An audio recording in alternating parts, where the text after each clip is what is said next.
You can make a corset lacing strip with any heavyweight fabric you have on hand. Scraps will do.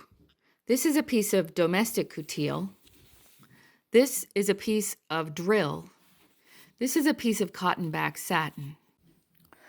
Don't use expensive coutil. Cut 2 pieces of fabric. If you're using cotton back satin, mark on the dull side.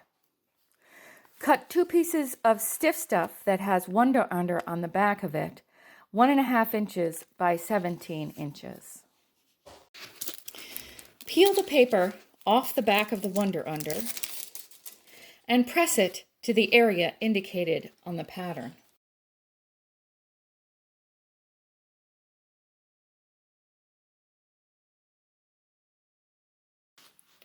Fold over right at the edge of the stiff stuff.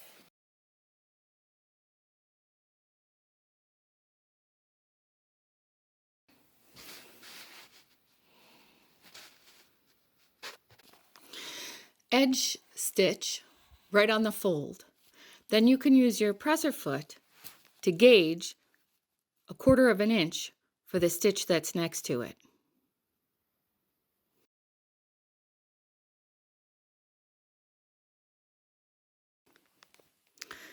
Stitch on that chalk line and then again 1/4 inch away.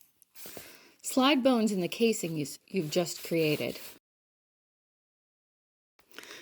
Serge across the top about 3/4 inch away from the edge of the stiff stuff, and the same along the side. Turn the top and bottom edges once and top stitch. Make sure not to catch the bone. Put the grommets in at the locations marked on the pattern with a cross. Always use a washer on the back of the grommet. Many costume shops have kick press machines, but if you're at home or in a small shop, you can buy a kit like this. This is double-aught. It comes with a tool to poke holes and the tools to set the grommet in.